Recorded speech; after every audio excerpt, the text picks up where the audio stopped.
On avait parlé de yoga et de Kirsten.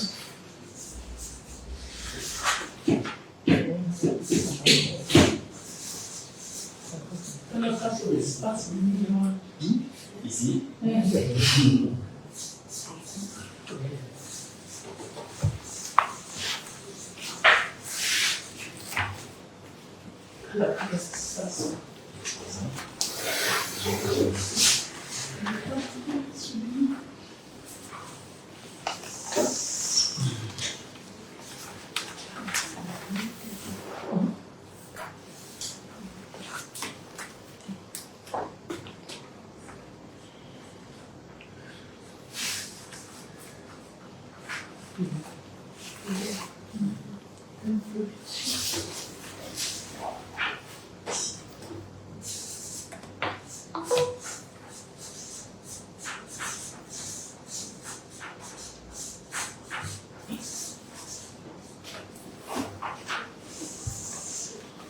Amen.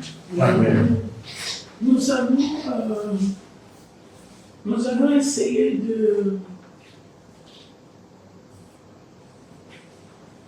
allons essayer de parler de cette paracha qui est Vaïgash. Je vais dire quoi qui peut nous rafraîchir la mémoire. Vaïgash veut dire quoi? Il s'approcha. Il se rapprocha. Qui se rapprocher? Ce n'est pas l'homme qui se rapproche de Dieu ici. On est en train de montrer des problèmes qui se trouvent dans des familles des gens. Et là, il y a quelqu'un qui a compris qu'il était en tort. Mais le problème est quand tu veux aider quelqu'un, tu n'as même pas encore commencé, mais lui il commence à te dire, mais toi-même qui étais, quand tu étais marié, mais n'est-ce pas toi-même on t'a chassé même au mariage. Cette personne n'est pas prête. N'est pas prête. Donc, soit elle ne sait pas ce qu'elle fait dans les mariages. Il faut l'aider en lui disant de vérité, quoi. En lui disant que tu es dans les mariages, mais tu ne sais pas que tu es marié. Parce que quand on est marié, on a un comportement. De tels comportements, de tels types de comportements, ce n'est pas le comportement d'un marié ou d'une mariée. Donc, il y a des gens qui sont dans les mariages jusqu'aujourd'hui. Ils peuvent avoir 50 ans dans les mariages, 60 ans, mais ils n'ont pas le comportement des mariés. Parce qu'ils ne sont pas de bons exemples pour les autres. Parce que il y a, dans les mariages, tout a été défini dans la parole d'Hachem. Donc tu ne peux pas faire ce que tu veux parce qu'on t'a blessé ou on t'a fait... Non. Et il y a des choses qu'on t'a dit de faire, c'est pas vrai. Ça ne se discute pas. Est-ce qu'on peut dire Amen? Amen. Donc Hachem savait que toi un jour tu seras fatigué et ton mari sera fatigué, mais il va te faire la nourriture. Et les maris, on te dit, va faire ça. Donc, cela veut dire que Hachem sait que à cette période-là, l'homme sera ça et sa mère, il t'exige de faire quelque chose. Alors, ne viens pas pour discuter. Donc, il y a des maris qui sont dans les mariages qui se comportent comme des petits garçons qui étaient là le vendredi passé. Ils étaient là. Vous étiez bénis. Oui. C'est vrai. Grave. Il se réveille, aujourd'hui il est roi. Le lendemain il se réveille, il est un petit garçon. Et après il se réveille, il est un fou. Alors tu fais quoi avec un gamin comme ça? Tu le respectes dans sa loyauté. Quelqu'un peut dire Amen. Deuxièmement, je te dis qu'un homme n'a jamais menti. Un homme n'a jamais menti. Est-ce qu'il y avait menti? Non. J'avais dit la vérité. Oui. Alors que vous, les femmes qui ne sont pas là, et vous ne les avez pas dit que vous savez que les femmes, je vous aime, je vous fais ça moi, je veux que, et non, moi jamais, Habari yako Sarate Kaima. voilà.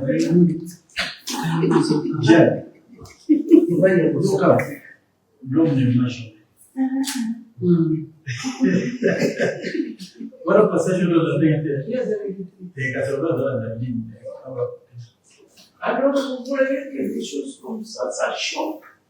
Et quand on est dans vos histoires-là dans les églises, là où on vous dit que quand il parle, il faut qu'elle. Non, il n'y a pas il faut. Il n'y a pas il faut. Un homme n'a jamais menti. Ah, mais oui, si nous regardons, nous allons dans les jardins d'Éden. Il avait menti. C'est la femme. Il ne faut pas dire des choses qui ne sont pas écrites. C'est comme ça que vous êtes en dehors de la parole et de la volonté de Dieu. Vous n'arrivez pas, nous n'arrivons. Pourquoi il y a des divorces et tout? C'est incompréhensible.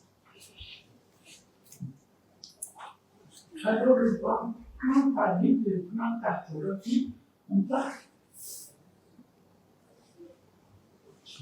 J'ai dit qu'un homme n'a jamais menti. Je la même si, oh, je viens de regarder la photo, je l'ai trouvé là-bas en train de manger des gabris avec cette femme. L'homme dit, ce n'est pas moi, ce n'est pas moi. Amen.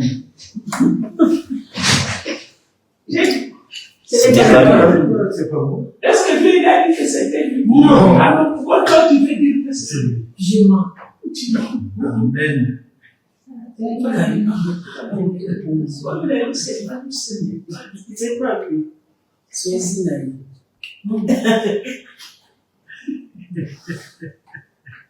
Il a un frère jumeau que tu n'as jamais vu. Ce n'est pas lui. Regarde comment cet homme, sa grandeur, sa taille, il a peur de toi. Il a peur de toi. Il te dit que c'est pas moi. Alors pourquoi je ne vais pas accepter? Parce que l'amour croit. C'est pas moi ce que tu m'as dit. Que ce n'était pas toi. Je regarde la petite femme là, de taille, une grande taille, et tous les diplômes là, je dis que non, ce n'était pas moi, ce n'était pas toi. Amen. Amen. Nous avons vu ces choses, nous sommes en train d'avancer. Je crois que si quelqu'un était là, il allait me frapper, mais la parole de Dieu allait te frapper à un niveau là, ouf, la parole de Dieu, elle est tellement forte. Elle est tellement, Vrai. tu vas entendre des choses que tu n'as jamais entendues de Dieu.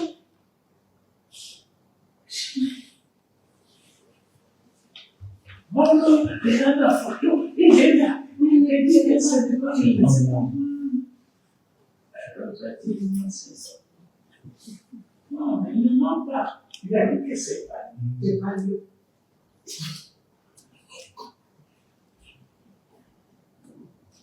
Amen. Amen. Donc, nous avons vu quelque chose de grand ici.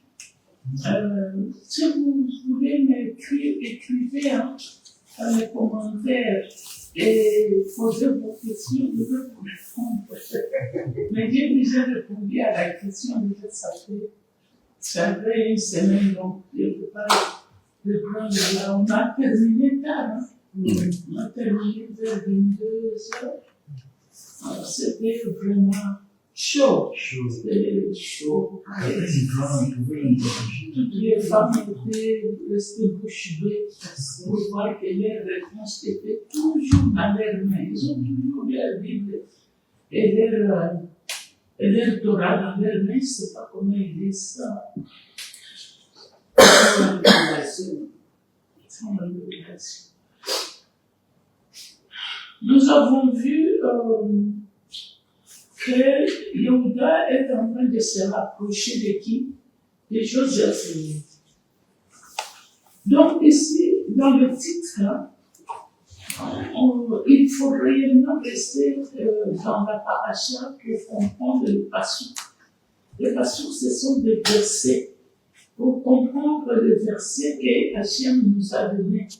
Pourquoi on est en train de se rattraper dans cette paracha? Parce que il n'y a pas moyen de comprendre tout le reste des parachas sans pour autant comprendre cette paracha qui est la dernière de quoi? De Bereshit, qui est la dernière de Genèse. Donc cette paracha, elle ne ferme pas seulement, mais elle s'ouvre aussi à une autre paracha. On nous dit que pendant cette paracha, nous avons beaucoup de sujets, mais on a voulu prendre cette paracha. Pourquoi? Parce que elle répond à plusieurs questionnements qui se trouvent dans nos têtes et dans nos cœurs. Plusieurs questionnements qui amènent aussi la confusion dans notre façon de comprendre les choses. Quelqu'un peut dire amen. Amen.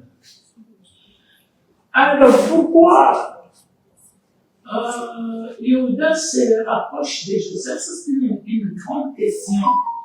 Parce que Joseph a dit que ça ne servait à rien de garder encore Benjamin, son petit frère, dans la famille, parce qu'on pouvait toujours lui faire du mal, le vendre comme on l'a vendu aussi. Le problème était tellement sérieux. Quoi comme problème? Alors, c'est Judas qui va comprendre le problème. Judas va comprendre le problème que, en réalité, ici, il s'agit de l'arbre séphérotique, de l'arbre de vie. Ici, il s'agit, quand on parle de l'arbre de vie, on parle de quoi? On parle de la Torah. Il ne faut pas rêver. On dit, car la Torah, c'est l'arbre de vie. Et vous savez quoi? Dans la Torah, il y a des noms de chaque chose créée et ton nom est là-dedans. Amen. Quelqu'un peut dire amen. Amen. Parce qu'on n'a pas de temps. Mon nom, je vais vous montrer. Tout mon nom. Dans la Torah, il y a toutes choses créées, toutes choses qui a la vie. Quelqu'un peut dire amen. Amen. Voilà. Donc, maintenant ici, il s'agit de quoi? Il s'agit de l'arbre séphirotique. Donc, ici, on parle que dans cet arbre séphirotique, nous avons le côté masculin et le côté féminin. Ces deux côtés, ensemble, nous font vivre. S'il n'y a pas ces deux côtés, tu as qu'un seul, tu ne peux pas vivre. Cela veut dire, nous avons le Mashiach, Ben Joseph, et le Mashiach, Ben David. Or, ici, David n'est pas encore né, on parle de quoi? Mashiach, Ben Joseph et Mashiach Ben Yehuda. Donc, alors nous voyons que dans le masculin qui est Joseph, il y a déjà un côté du masculin qui a été vendu. Il reste une petite partie du côté du masculin qui est resté, c'était qui? Benjamin. Alors c'est comme ça que là, Yehuda se rend compte que le côté masculin de Jacob, il y a que deux personnes. Il y a que Joseph et Benjamin. Tous les 10, les restes, c'est les frères lignés. Or, ils ont déjà vendu un de ses frères, une partie. Il reste une petite partie. Judas va comprendre que dans ce cas, le chef ici est en train de réclamer Benjamin. Mais si on les vend ou on les laisse ici, donc cette famille est appelée à disparaître parce qu'il restera que le côté féminin. C'est comme un pays où vous avez que des femmes qui viennent de Kisangani ici, des provinces orientales. Alors, ces gens-là, il y a beaucoup de femmes là. Il y a beaucoup de femmes dans la province orientale parce qu'on les a beaucoup tuées. Plus, à chaque fois qu'il y avait la guerre du Congo attaquait cette partie. Voilà. C'était Kisangani. C'est comme ça que vous pouvez voir que Kisangani, il pouvait avoir un homme, mais avec 20 femmes. C'est pas que ces femmes-là aiment. Non, il n'y a pas des hommes. Alors, comme il y a plus de femmes, alors c'est comme ça que ces femmes-là étaient maintenant condamnées à être des femmes d'une seule personne, au moins 20 personnes. Alors, pourquoi? Parce qu'il faut avoir maintenant des enfants. Or, pour avoir des enfants, il faut avoir un mari. C'est comme ça que maintenant, cette partie-là, ils ne sont pas vraiment, sont pas sortis dans leur région.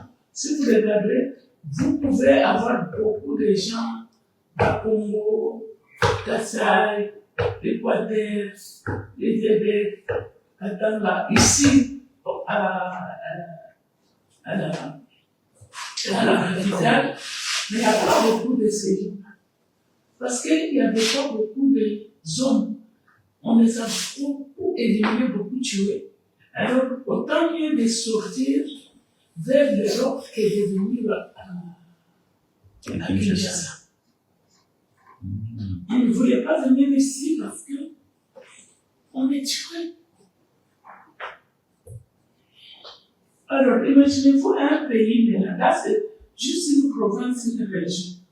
Vous voyez maintenant un pays, je ne parle pas de je dis un pays, qui a au moins peut-être qu'un seul homme, avec des milliers et des milliers et des milliers de femmes.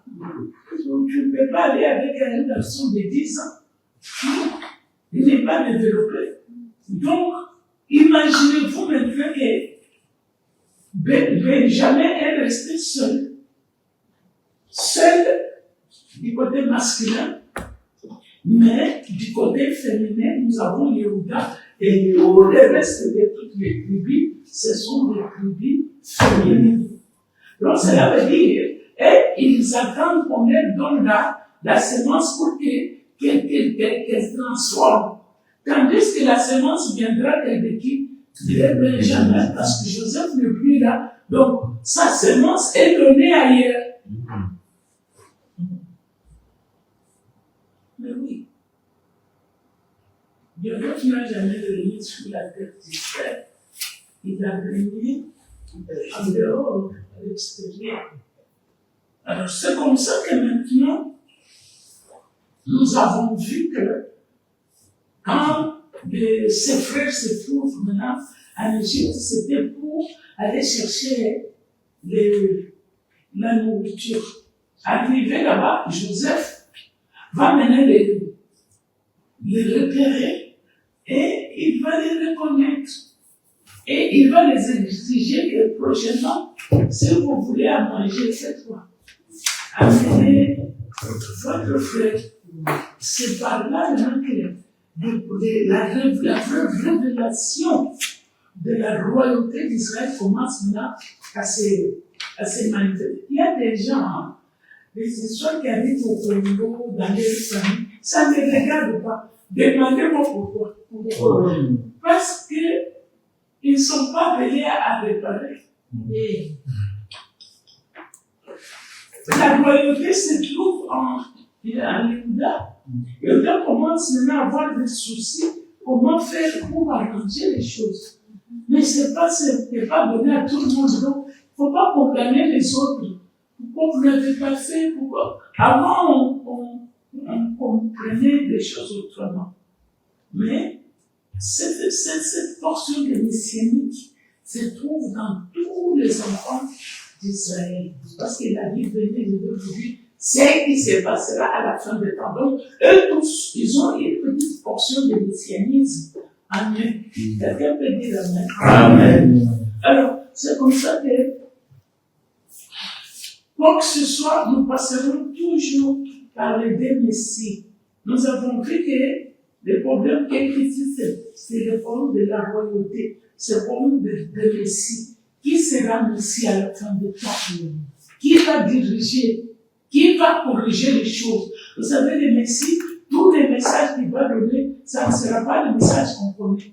Tout sera bouleversé. Alléluia. Il amènera autre chose, une autre façon de réflexion, une autre façon aussi de donner les messages, une autre façon de la foi. Donc, ce sera autre chose que ce que vous avez aujourd'hui. Alors, on nous dit quoi? On nous dit,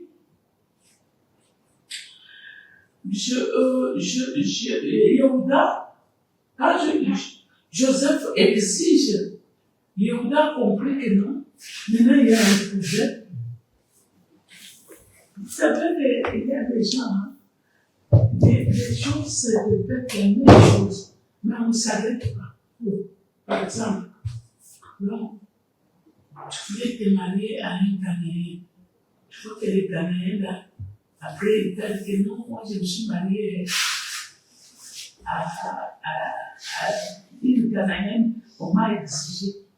Une semaine après, tu as maintenant des fiancés du Nigeria. Donc, c'est toi qui ne comprends pas, c'est pas ces gens-là. Donc, ici, Judas est en train de comprendre que non, il y a déjà Joseph qui n'est pas là, il y a Siméon qui n'est pas là. Maintenant, cet homme, il exige encore. Ah! Il dit non. Il faut que quelqu'un s'élève. Quelqu'un qui va s'élever, c'est la personne qui comprend pas. C'est comme ça qu'il s'élève et s'approche. C'est par là où vient le titre de cette parachute. Et il s'approche. C'est comme ça qu'il s'est réveillé et il dit non. Laisse-moi m'approcher de lui. C'est comme ça qu'il me dit que je ne veux pas que tu te fâches. Nous avons un problème ici. L'enfant que tu veux rester avec là. Non. Son père va mourir parce qu'il avait son frère, il me raconte une histoire. Si c'est comme ça, moi, je reste à sa place. L'autre refuse. Non. Et il refuse. Pourquoi? Parce que il veut que ça c'est moi. Il veut que cette famille-là manque la semence. Elle ne se développe pas. Parce qu'on lui est parti et on va prendre maintenant Benjamin. Donc, les côtés masculins n'existent plus. Ils resteront qu'avec le basse la basse. Les côtés féminins. Même si tu as une bonne matrice, mais si il n'y a pas une semence pour te féconder, ça ne va rien faire. Donc, c'est là qu'il veut dire que dans tous les domaines possibles, quand il y a le côté masculin qui est la semence et le côté féminin qui est la fécondité, cela veut dire que si l'un d'eux manque, l'autre, même si tu te crois très important, tu n'es pas important parce que vous vous complétez. Ici, l'autre a compris les jeux de son frère. Il a dit, bon, dans ces conditions, moi je reste comme ça. Vous laissez l'enfant partir. Sinon, son père va mourir. Quand il a entendu comme ça, il s'est arrêté dans sa décision. Il est entré dans la maison et il a pleuré et puis il est rentré encore. Maintenant, nous sommes. Est-ce qu'il ne fallait pas seulement un seul degré pour résoudre le problème? Non. Nous ne pouvons pas résoudre le problème seulement avec avec du côté masculin ou avec du côté féminin, parce que nous avons des degrés en nous. C'est quoi? Nous avons dit que Joseph, c'est les degrés cachés qu'on appelle l'âme, et Yehuda, c'était les degrés dévoilés qu'on appelle les corps. Or, un corps sans l'âme, c'est rien. L'âme aussi sans corps, c'est rien. Donc, il faut que les deux marchent ensemble. Parce que l'âme ne peut pas se dévoiler sans le corps, et le corps ne peut rien faire. Il est prisonnier s'il n'a pas l'âme. prisonnier de quoi en fait?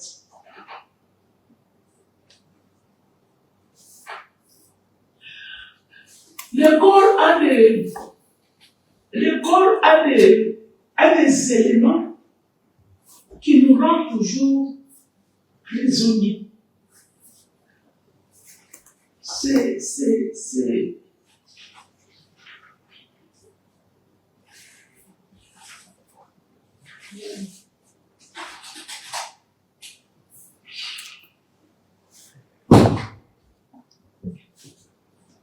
on nous dit, notre corps ici a des éléments qui nous rendent prisonniers.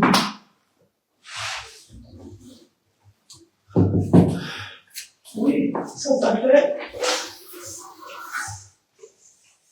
Oglas. Oglas, c'est quoi?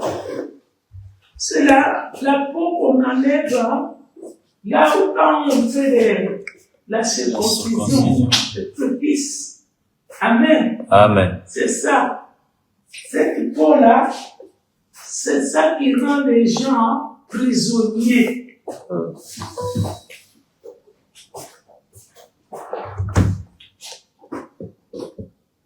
Alors, qu'est-ce qui arrive? Quand on fait ton enfant la circoncision, tu ne peux pas être...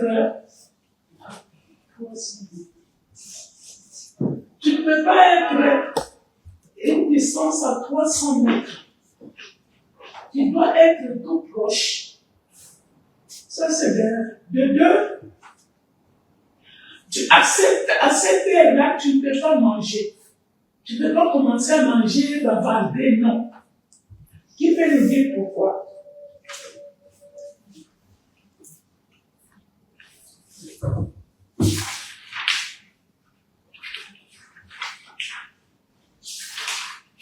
En réalité, ici, c'est l'âme qui souffre dans le corps.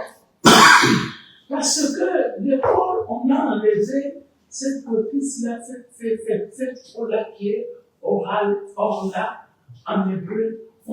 Qu'est-ce qu'on fait avec? On enterre cela. On enterre cela.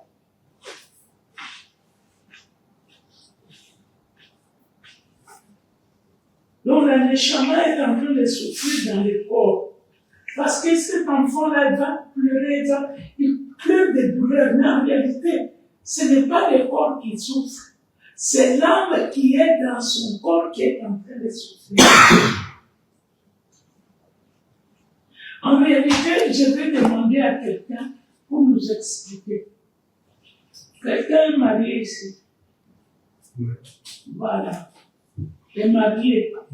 Mettez les mains en l'air deux fois. Il y a que 3, maman, 4, voilà. Voilà, maintenant regardez. Quelqu'un peut me regarder. Arrêtez de crier. Et de venir s'exprimer.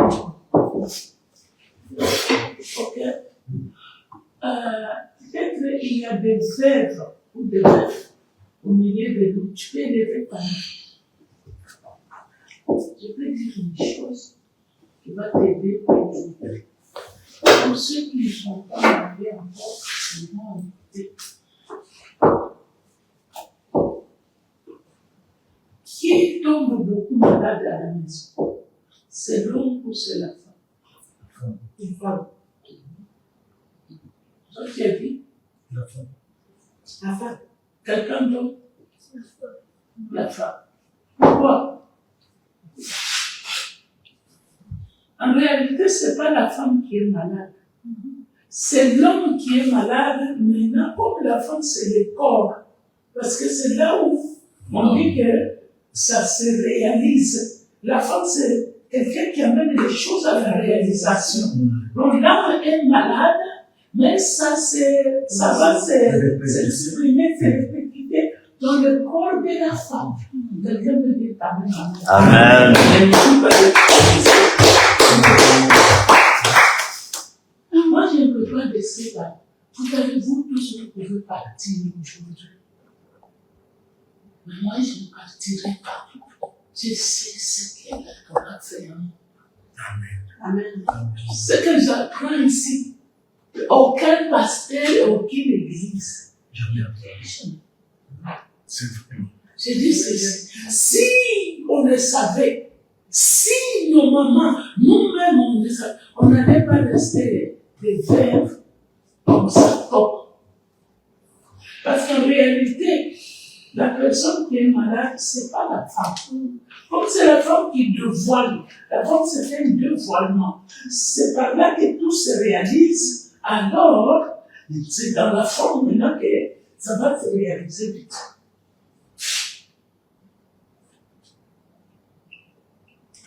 Mais la personne qui est malade, c'est un Seigneur.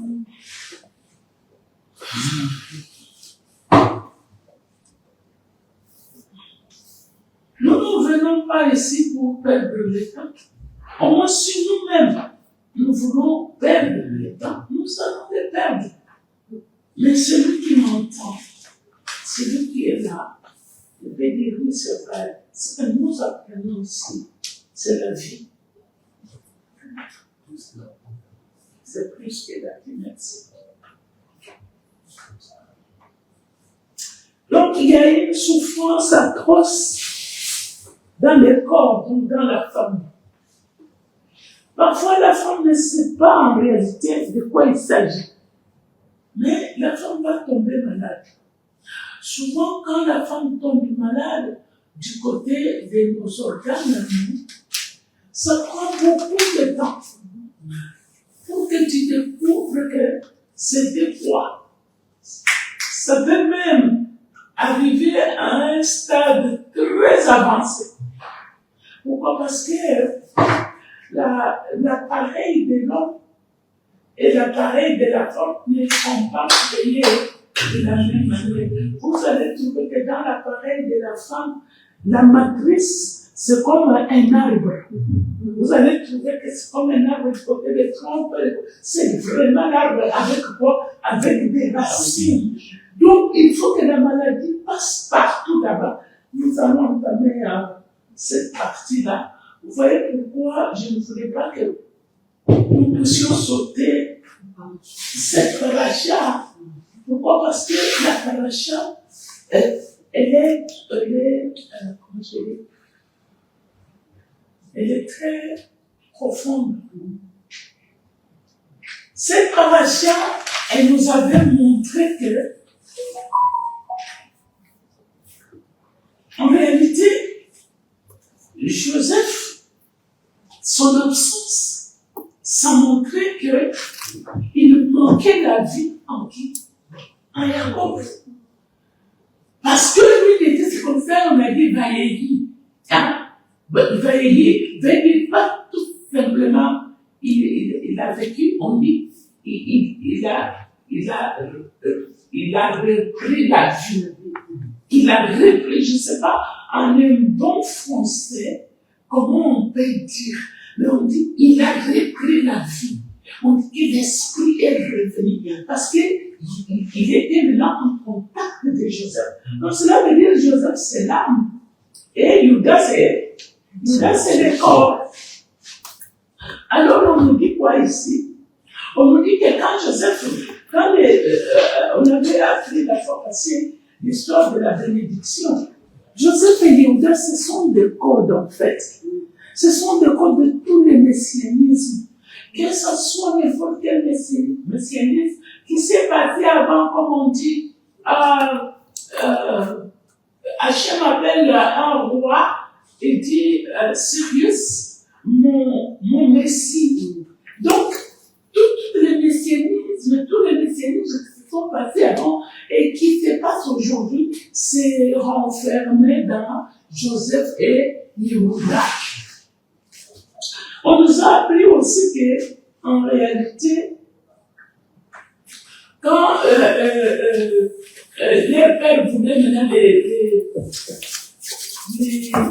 positionner, c'est là où ils les appellent pour le bénir et pour les dire les choses qui devraient se passer dans le temps messianique, dans le temps de la fin. On nous a dit qu'il les a bénis. En réalité, le mot bénédiction veut dire quoi? veut dire tout simplement donner une fonction à quelqu'un ou dans le monde cosmique. Donc, nous, on n'a jamais entendu ça, on ne connaît pas ça. On ne connaît pas ça.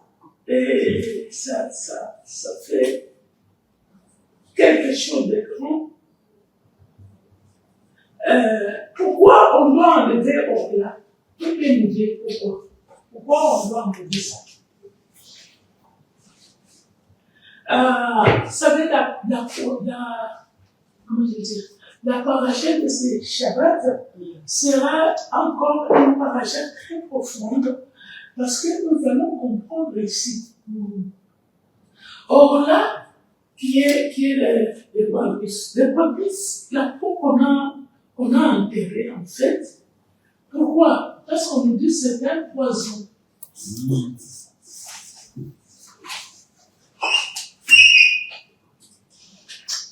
C'est un poisson. Alors, avec la paracha, la paracha que nous allons voir le Shabbat prochain, ça va aller vite pour nous montrer. Nous allons voir beaucoup de choses, nous allons comprendre beaucoup de choses, même des actions de nos enfants, qu'ils soient garçons ou filles. Parce que, là aussi, et au niveau des oreilles, il faut circoncire les oreilles, il faut circoncire les yeux, il faut circoncire le cœur. Donc, on ne circoncit pas seulement les organes, les génitaux, mais la femme aussi, la fille aussi, est appelée aussi à être circoncis. C'est pourquoi Hachem lui-même le circoncis. Qu'est-ce qui sort à la circoncision? C'est les sanctions. Alors, à quel moment on circoncit la petite fille? C'est le troisième jour. Nous voyons le sang dans sa couche, mais en réalité, toi, tu n'as jamais dit ça, personne n'a jamais dit ça, personne n'a jamais connu. Voyez comment la grandeur de Dieu, même que dans ton ignorance, là, tu ne pouvais même pas savoir que quelque chose s'est passé le troisième jour. C'est pourquoi nous voyons en réalité la fille, on va rester avec elle à la maison 21 jours, et les garçons, on va rester 8 jours. Mais regardez un peu. Tout ça, on peut dire que non, c'est l'Ancien Testament. Est-ce que vous pouvez me dire pourquoi vos maris, vos femmes, vos cocos, vos garçons, et même vos petits-fils, aujourd'hui, vous dites que quand vous êtes là, vous êtes dans le camp, vous avez des marques de circoncision. Pourquoi? Vous marchez avec des marques des choses. C'est pas parce que vous voulez. C'est transmission, n'est-ce pas? Alors nous allons voir comment le poison se fait dans le corps à partir de l'âge du Shabbat, de la paracha de ce Shabbat prochain. Nous allons comprendre.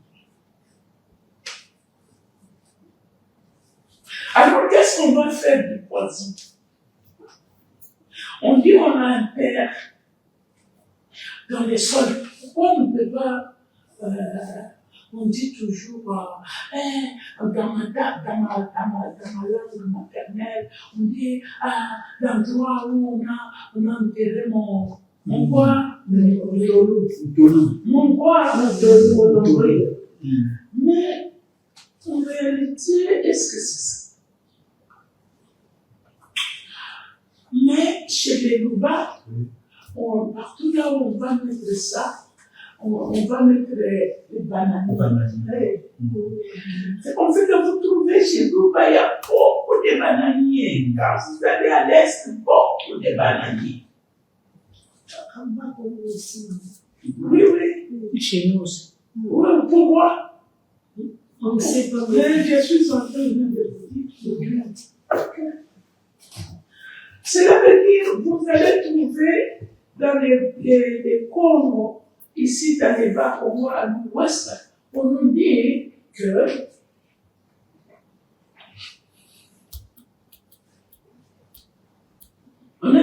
de nous dire que non.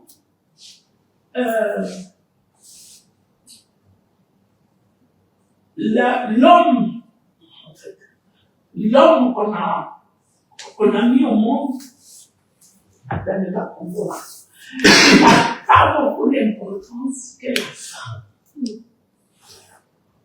Maintenant, pourquoi aujourd'hui, vous voulez changer? Pourquoi vous commencez à dire que ce sont mes enfants? Est-ce que les enfants aillent chez leur maman?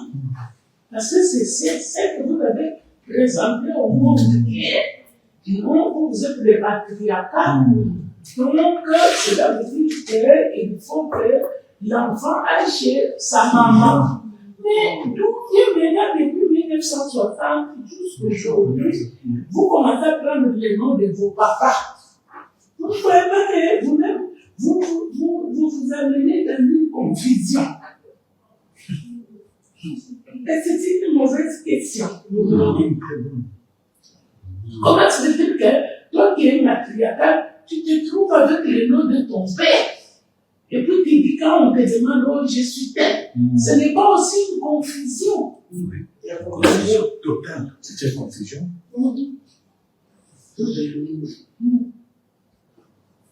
Il faut respecter les choses.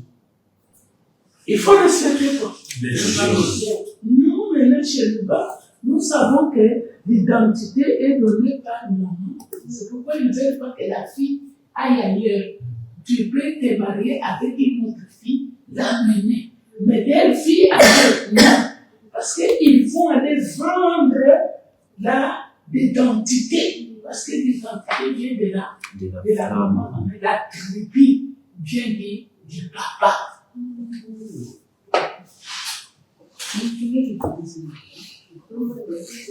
Nous sommes comme les juifs. Et les femmes Moulouba, ses enfants sont dans le monde. Anna Moulouba, son fils n'est pas Moulouba. Si, parce que nous, c'est ça que les juifs disent. Non, c'est quoi? Nous, c'est que toi, tu as dit que toi, tu es. Parce que la terre, ce n'est pas la maman qui te donne. C'est le papa qui te donne la terre. Mais pour avoir maintenant l'identité Louba, il faut avoir au moins ces gènes-là de Louba. C'est ce qu'on te dit. Parce que cette femme-là marque quelque chose de Louba en elle. C'est ce qu'elle va transmettre à l'enfant. Or, maintenant, quand tu viens avec une femme qui n'est pas Louba, elle va se convertir. Automatiquement, elle doit parler Louba. Oui. Tu veux ou tu ne veux pas, tu vas prendre Louba et tu vas apprendre des rites Louba. C'était comme ça. Donc, cela veut dire que tu t'es converti. Automatiquement, on ne va pas te reconnaître. Tu vas parler, tu dois voir si tu étais Louba. Et oui, il faut t'accepter, c'est fini. Vous entrez. C'est fini, vous êtes entré là-dedans, c'est fini. Oui. Okay. Maintenant, ici, nous sommes en train de parler de choses très importantes. Parce que chez les juifs, un juif, tu te maries avec un étranger, tes enfants ne sont pas juifs. Mais non, c'est ça. Même si c'est comme ça, la femme, si elle se marie avec un non-juif, les enfants sont juifs. Ok? Mais ces enfants n'ont pas droit à la terre. Ok? Ces enfants n'ont pas droit à la terre. Parce que la terre, c'est ton père qui te donne maintenant le droit à la terre. Avant ça, c'est grave. Après ça, tu deviens comme l'Égyptien là, qui a amené beaucoup de problèmes. Pourquoi? Parce qu'il n'avait pas de terre. Oui, tu as une mère juive, c'est bien. Tu es juif, c'est bien aux juifs. Mais tu es devenu un vagabond. Oh, non, tu n'as pas de terre. C'est ça qui fait des malaises là-bas en Israël. Tu vois? Tandis que quand Ruth est venue, qu'est-ce qu'elle a fait? Il s'est converti. C'est pourquoi les Louba disent, tu dois te convertir. C'est comme les Juifs. Ruth s'est converti. Il n'était pas n'était pas juif, mais il s'est converti. Cela veut dire qu'elle a coupé tout court avec les dieux de ses pères, de tout, il a coupé. C'est ça, c'est être converti. C'est tu as compris. Avant d'être juif, mais tu n'as pas même pas une place pour mettre une maison. Même si tu as beaucoup d'argent, tu n'as pas le droit.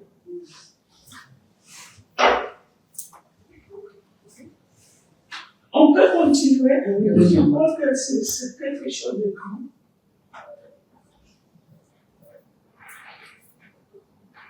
Alors, pourquoi on enterre? C'est ce qui est important pour nous. Poser cette question. Pourquoi on va enterrer?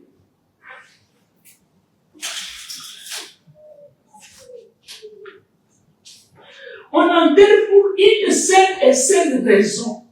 C'est laquelle tu peux nous dire? On nous a tiré, l'homme a été tiré de quoi? De la poussière. Comment toi tu vis encore? On enterre déjà ton fils. Qui peut nous dire? En tout cas, si tu réponds à cette question, tu es dépassé. Bon, je vais répondre quand même pour vous allez m'écouter une chose. Amen. Bon, c'est qu'on enterre, on dit déjà que c'est le climat, n'est-ce pas? C'est le pot là. On dit non, c'est le poison. En fait, qu'est-ce qu'on fait? On enterre parce que les serpents, sa nourriture, c'est quoi? C'est la terre. Voilà. C'est ce que les serpents vont manger. C'est ce que les serpents mangent. C'est la nourriture du serpent.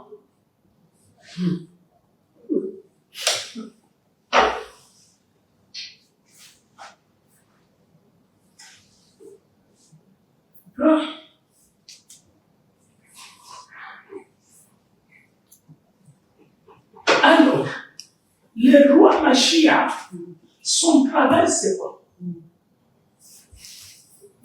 Quand le roi Mashiach va venir, son travail, c'est quoi? C'est de faire circuler maintenant, regardez-moi, l'âme. On avait dit l'âme, c'est Joseph, n'est-ce pas? Parce que c'est le masculin. C'est ce qui ne se dévoile pas facilement. C'est ce qui est caché. On avait vu la fois passée comment son nom était caché. On a vu que son nom et le nom de Yehuda, c'est la même chose. C'est le nom de quoi? Nous de Eva et. Maintenant, regardons. On nous dit que le Mashiach, quand il va venir, c'est pour faire circuler l'âme. Dans quoi? Dans le corps. Or, on nous dit que nous avons deux Mashiach.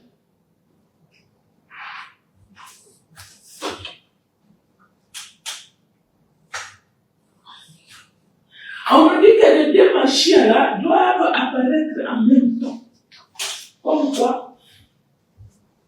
Comme nous le savons que le corps ne peut pas marcher sans l'âme, et l'âme ne peut pas marcher sans le corps. Waouh! Il faut que les deux messies se révèlent en même temps dans l'homme.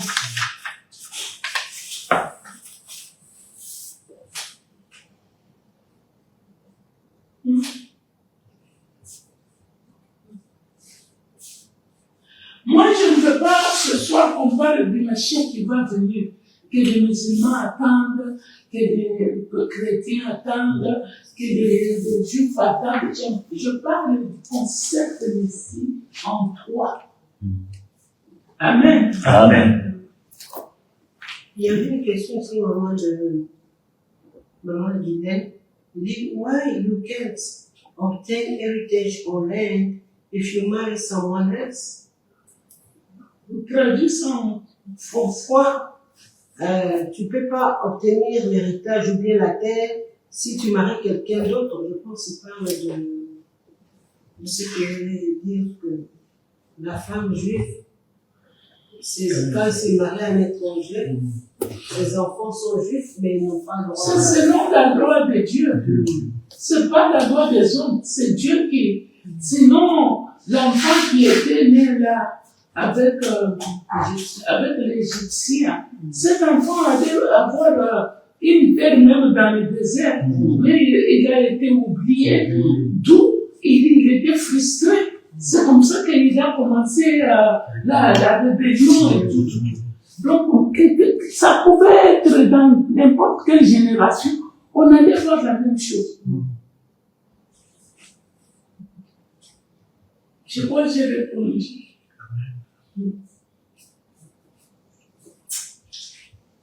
Alors, chacun de nous doit retrouver son Yehuda et son Joseph à l'intérieur de lui-même. Sinon, nous allons perdre le temps pour rien. Les séparer, parce que beaucoup de gens, ils veulent séparer toujours, Messie, Ben et Joseph, Messie, Ben, on ne peut jamais les séparer. C'est comme si tu séparais le corps avec l'âme. Tu ne peux pas séparer ton corps avec ton âme, parce que les deux font une seule chose. Amen. Tu ne peux pas séparer le ciel et la terre. Parce que ça, la réalité, c'est que ça doit être comme ça.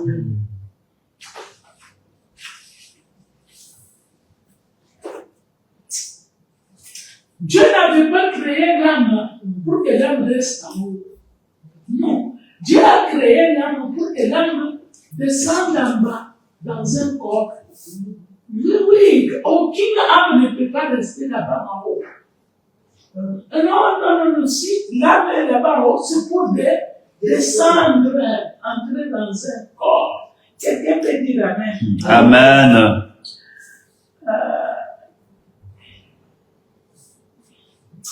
Sinon, l'âme se trouve en haut, le corps se trouve non, dans le cimetière. C'est pas vrai. Non, c'est pas vrai. C'est vrai.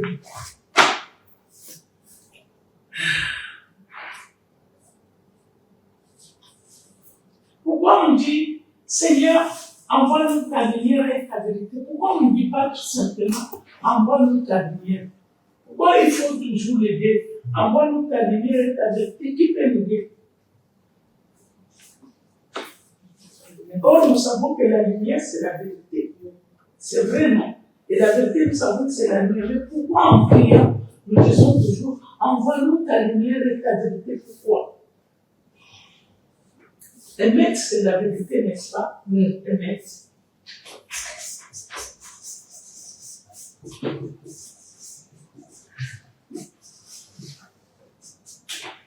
La lumière, c'est oh.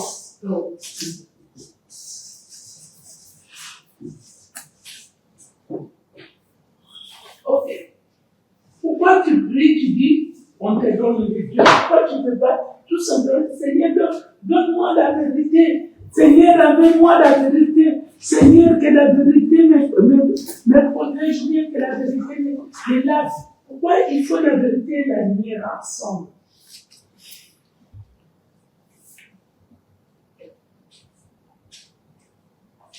Qui peut nous dire?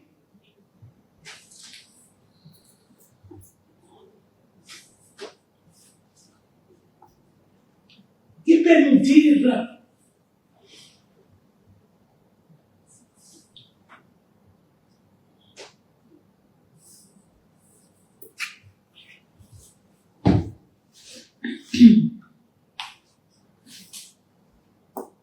Je peux? Oui. On nous dit émettre, c'est quoi? C'est la vérité. Je savais. Émettre, c'est la pauvre. Différente.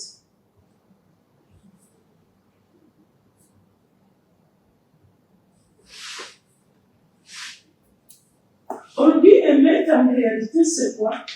C'est la totalité de la réalisation d'une chose. Émettre, la vérité. C'est la totalité de la réalisation d'une chose. Écrivez, c'est très important. Émettre, c'est la totalité de quoi? De la réalisation d'une chose. Émet, c'est la totalité de la réalisation d'une chose. Émettre encore, c'est quoi? Émettre, c'est certifier. C'est certifier, c'est plus que savoir que c'est vrai. C'est plus que savoir que c'est vrai.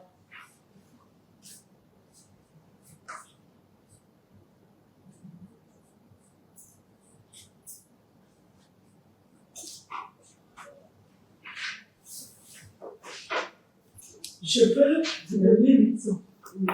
Amen. Amen. Je sais que la lumière existe, la lumière est là. Amen, amen. Amen. La lumière est vraie. Mais moi, je veux que cette lumière-là se réalise, se matérialise dans ma vie. Et là, c'est la réalité. Mais si cette lumière-là ne se réalise pas, ne se matérialise pas, vous comprenez? C'est ça la vérité qui est la lumière. Et elle doit se matérialiser. Elle doit se totaliser. Donc, je ne peux pas dire tout simplement, oui, je suis dans la lumière, la Torah c'est la lumière. Non, la Torah doit se matérialiser, se réaliser dans ma vie. Est-ce que quelqu'un peut dire Amen? Amen.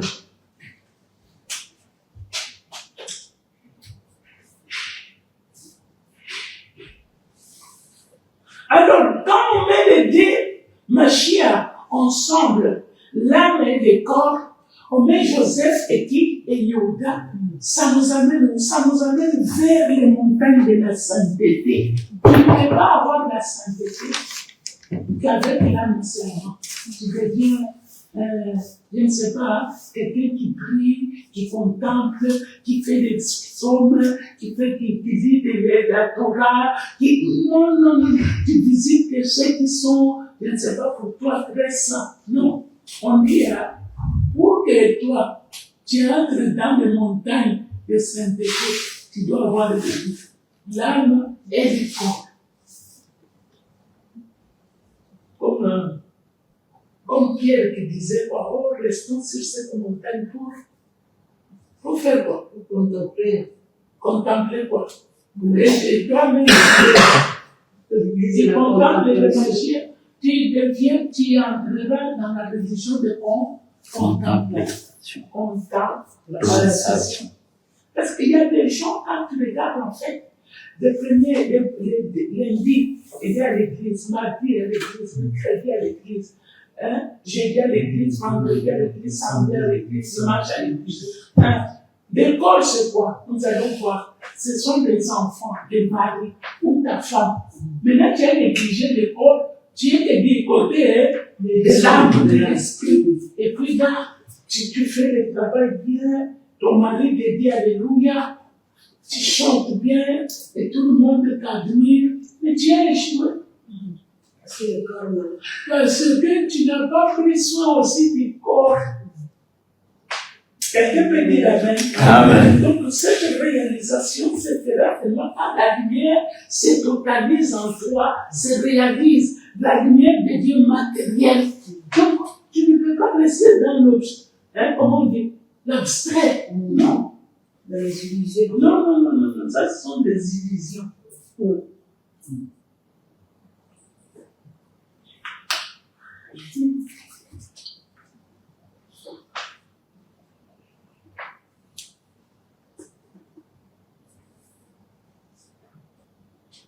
Si nous regardons très bien, nous pouvons voir aussi quelque chose qui a tiqué.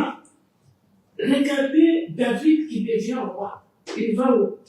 À Jérusalem pour régner. En réalité, David, il est de la tribu de Yehuda. Or, Jérusalem, c'est le territoire de qui? De Benjamin, ce n'est pas son territoire. Or, pour que Jérusalem puisse exister, il faut le Mashiach. Il faut un enfant de Léa et un enfant de Rachel. Quelqu'un peut dire Amen. C'est comme Kinshasa ici. Aujourd'hui, Même que vous dites, oh, les Badois sont mauvais. Moi, je n'ai jamais vu une tribu qui m'a, comment je veux dire, qui m'a certifié que c'est ça la vraie tribu du Congo. Sans les Bakongo, il n'y a pas de Congo. Sans les Bakongo, il n'y a pas de Congo. Sans les Bakongo, il n'y a pas. Donc, pour avoir les Congo, il faut que toutes les tribus soient là. C'est ce que Hachem a voulu montrer qu'il n'y a pas de Jérusalem. Si vous n'acceptez pas Judas là-dedans, mais Judas n'est plus là. Qui a représenté Judas? C'est David. Oh, quand Benjamin est là, on ne connaît même pas que Jérusalem existe. On ne connaît même pas que c'est une belle ville. On ne connaît même pas que dans Jérusalem, et c'est là où Abraham a mené Isaac pour les sacrifices. On ne connaît même pas que Yeshua Jésus était amené à la croix là-bas. Donc, il a fallu que la tribu de Juda vienne là-bas pour élever du côté spirituel, montrer réellement que oui, c'est spirituel. Mais sans moi, Juda, il n'y a pas la réalisation des choses. Donc, cela veut dire que s'il n'y avait pas la tribu de Juda, Jérusalem sera quoi en fait? Non, dites-moi la tribu. Non, si on prend le côté féminin, il y avait 10 tribus. Est-ce qu'on pouvait utiliser notre tribu parce qu'il y avait beaucoup? Joseph n'était pas là, les autres, il n'avait jamais été. J'avais dit ça la fois passée. Chaque génération, il y a toujours 2 personnes qui s'élèvent. L'une sera masculine, l'autre sera féminine. Pour que les vies de Yehuda et de Joseph ne se prononcent pas. Nous voyons ici, on avait Moshe et Aaron. Maintenant, toi dans ta tête, tu vas dire qu'il vient d'une même mère et d'un même père. Non. Là, dans le travail de Dieu, on va mettre l'autre du côté masculin et l'autre du côté féminin pour maintenant faire un bon travail. Disons la vérité. Quand Israël est en train de sortir de l'Égypte, qui se tracasse pour l'âme? C'est Moïse. Moïse se tracasse des os les os de Joseph. Joseph, c'est l'âme. Ok? Maintenant, Aaron, il se précipite de quoi? Des peuples, du corps. Vous comprenez? Quand il y a le problème dans le corps, c'est Aaron qui arrange. Ce n'était pas Moshe qui arrangeait ça. Donc, si nous regardons aujourd'hui, c'était une très bonne question. Si nous regardons aujourd'hui, même ici, il y a cette messianique-là, il y a du côté masculin, du côté féminin. Donc, il y a des gens qui donnent les autres de bons conseils pour que les chiffres puissent aller de là. Mais il y a aussi quelqu'un qui peut venir ici pour donner des conseils pour détruire. Est-ce que vous me voyez moi derrière vous? Vous qui avez dit ça, vous avez dit moi faire ça. Non, c'est nécessaire pas dans la Torah. Donc, la Torah, ça va s'arranger avec les messages, avec comment je veux dire, avec la lettre que le Seigneur nous donne chaque jour pour mettre cette lettre en place. Ça va s'arranger. Je connais pas toutes les faiblesses des gens ici, mais au moins quelques-unes. Pourquoi? Parce que Hachem m'a donné cela pour que j'ai bien fait quoi faire. Si je regarde très bien, cette question, je peux la répondre à plusieurs. Ok. Nous ne pouvons pas tomber aussi dans la même erreur avec les autres qui croient qu'il y a des Mashiach. Il n'y en a pas. C'est parce que Hachem a dit mettez les deux noms ensemble.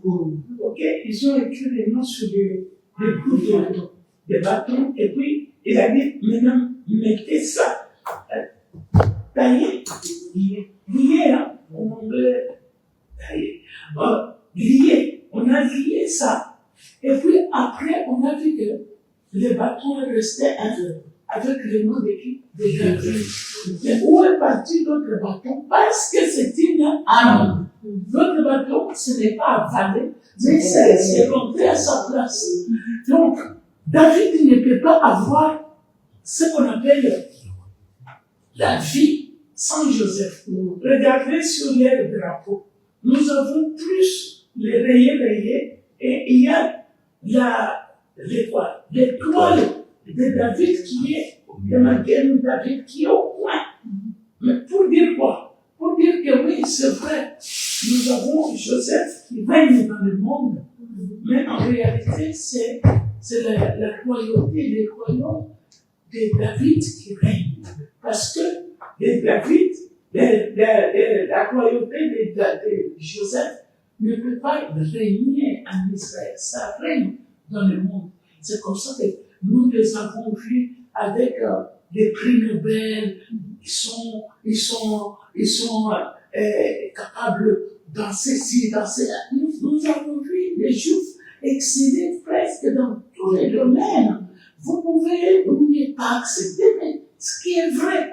Mais aller sur leur terre, c'est David qui va faire que la royauté de Dieu sur la terre soit reconnue. Amen. Amen. Si nous regardons très bien, nous allons voir qu'il y a quelque chose qu'on demande au Mashiach. Qu'est-ce qu'on demande?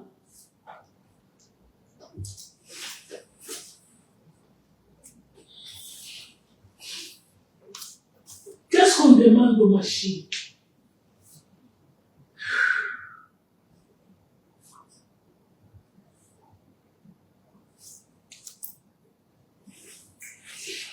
On nous dit en réalité que, sommes presque à la fin, on nous dit en réalité que dans le livre de Malachie, je crois, chapitre 3, on nous dit qu'en cette époque-là, Dieu va envoyer. Qu'est-ce qu'on demande? On demande que Dieu nous envoie. Nous envoie qui? Nous envoie les Mashiach. Alors, à la fin des temps, nous aurons des Mashiach aussi. Le Mashiach qui va venir pour annoncer l'arrivée de l'autre Mashiach. Donc, on nous dit que c'est Élie, le prophète, qui va venir. Pourquoi? Parce que nous avons la division au sein de quoi? De la famille ici. Ça concerne les familles.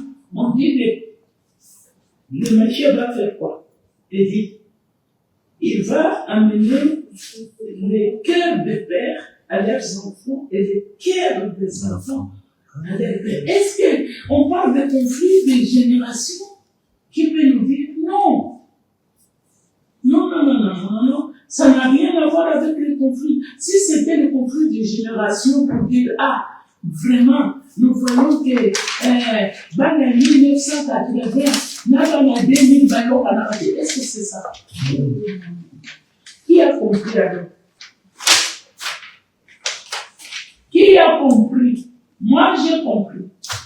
Demandez-moi qu'est-ce que j'ai compris. Et si depuis qu'on a commencé à nous parler de deux Mashiach.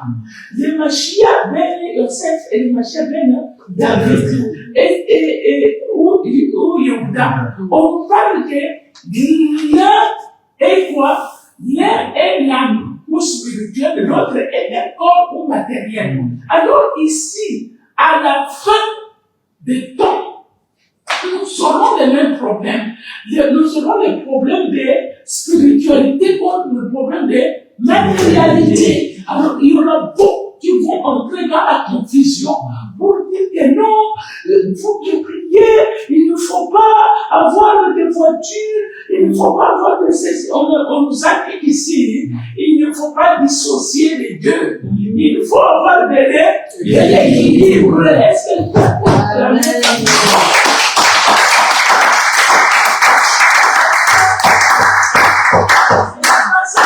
il y a l'Église qui a mal tourné les choses dans le vinaigre, il est resté dans les choses parce que l'Église, c'est la femme. C'est le côté féminin. Alors, si vous regardez que quand vous tombez dans l'erreur, quelle erreur? Il a commencé à parler de matériel. Il a commencé à parler de qui peut nous dire les mots comme il fallait. Pendant tout ce temps, on a prêché des choses. Mais il y avait quand même une phrase qui se répétait partout en Amérique, ici, partout. C'était quoi? Prospérité. Acclamons. Est-ce que la prospérité était mauvaise? Non. Qu'est-ce qui s'est passé maintenant? Nous voyons maintenant que la prospérité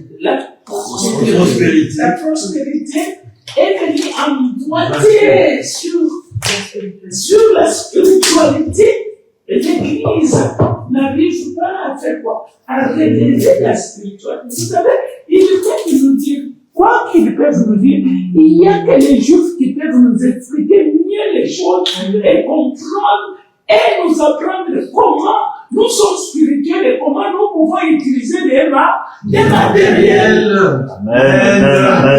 C'est comme ça que je vous avais dit, il n'y a pas moyen que nous ne puissions pas parler de cette paracha. Pourquoi? Parce qu'on ne va pas comprendre toutes les parachas qui vont venir. Cette paracha, c'est comme la conclusion du livre de quoi? Du livre de Bereshit. Si vous regardez très bien, vous allez voir Bereshit qui commence avec la création.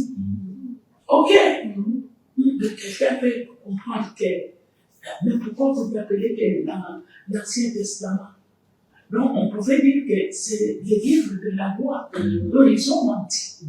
Ils ont menti totalement. Vous savez, avant, je faisais rien du tout. Hein. Alors, si aujourd'hui, et ils peuvent dire que non, la prospérité est le moyen pour lequel pour atteindre Dieu, c'est faux. C'est ce qui est caché en fait. Ce qui est caché qui anime. On nous a dit quoi? On a dit quand tu nommes quelqu'un, tu lui donnes l'orientation, tu lui donnes la vie. Dieu avait créé, oui, mais Dieu n'a pas donné la vie dans la création. C'est pourquoi il a donné cette partie à l'homme. Il a dit, toi, non, donne la vie. C'est pour ça qu'on appelle Ève, elle est la mère de toute vie. Amen. Donc, il veut venir aujourd'hui nous parler des histoires et des histoires. Oui, c'est bon, oui, c'est bon, c'est bon. Mais en réalité, ce n'est pas ça. Nous ne sommes pas ici pour... vous savez, je disais à maman Marie-Josée une fois, j'ai dit, vous savez, il y a des choses que le Seigneur pouvait me donner il y a 2 ans, il y a 4 ans de cela. Pourquoi il n'a pas fait? Pourquoi il n'a pas fait? Qui connaît des petites bêtes qui sautent dans les lits comme ça? Comment on appelle ça en français? Épinez. Alors, si aujourd'hui quelqu'un peut dormir sur un lit comme ça, non, tu dis tu mens. Vous savez quoi? Vous savez, Hachem, il peut prendre quelqu'un de l'Amérique, vous savez, tous les blancs qui viennent ici, qui aillent dans nos villages, dans nos secteurs les plus reculés, ils ne nous amènent pas des matelas. Ok. Alors moi, je ne quitterai pas ce pays. Non, vous n'avez pas compris. Je vais conclure en fait. Comment ils sont su de là-bas qu'il y avait un village qui s'appelle Benachenda. Et là-bas, il y a des diamants. Non, chez nous, c'est pas que tu vas commencer à avoir des engins, c'était pour vous. Que personne ne vous trompe. Oh, vous partez chez nous à l'est ou bien dans la province orientale avec des agents. Vous ne connaissez pas ça. Dieu vous annonce que nous, c'est la parole de Dieu. Donc, nos grands avaient une parole. Ils disaient, hein, l'enfant veut entrer maintenant dans la brousse. Dévoilez-vous. Et alors, l'enfant là va tout simplement commencer à creuser un tout petit peu.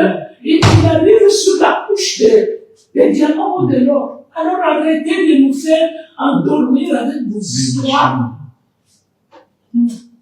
Non, Dieu ne peut pas donner une forêt à un peuple et il ne leur donne pas la capacité de couper des bois. Ok? Donc arrêtez de nous amadouer, donc ça ne marchera plus. J'ai dit, hein, ça ne marchera plus parce que la réponse se trouve dans la Torah. Vous ne pouvez pas enseigner quelqu'un que la prospérité sans lui donner des outils de la prospérité. Vous ne pouvez pas me parler de la lumière, une lumière vague qui ne se matérialise pas. Tout ce que nous voyons ici, ce sont des lumières. Ok? La lumière, c'est un enseignement. Quand tu enseignes quelqu'un, tu sais, si tu prends des sables, tu mets dans les moules avec le feu, et puis tu mets une forme derrière, un verre d'eau. Donc, c'est une lumière qui s'est transformée. Donc, il y a des choses que tu dois donner la vie. Amen, amen. Moi, j'ai béni Hachem parce que la fois passée, on avait vu quelque chose si grande. Un homme complet, c'est celui qui a une âme divine et qui ne néglige pas son matériel, qui ne néglige pas ce que Dieu t'a donné ici. Tu fouilles, tu vas là-bas pour commencer à laver les bibimbe, pour laver les...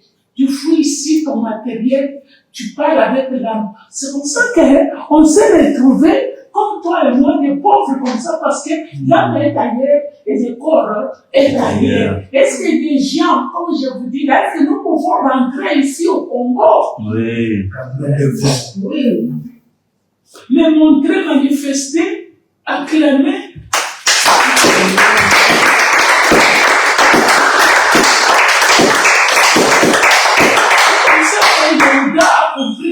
Si les jamais restent ici, même s'il existe, rien ne va se passer dans cette famille. C'est comme ça qu'on a dit qu'il faut qu'Élie vienne le premier pour ramener le cœur des pères à leurs enfants et le cœur des enfants à leurs pères. Quoi? Ramener la spiritualité qui est dans le père chez l'enfant et ramener maintenant la technologie qui est dans l'enfant chez le père. Et les deux maintenant ensemble vont faire quelque chose de grand. Parce que vous ne pouvez pas avoir la spiritualité sans pour autant la matérialité, là où la spiritualité doit s'asseoir. Position.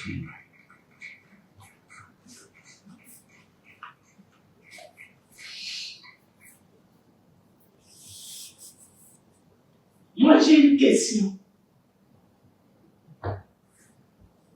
Voyons un peu Jacob.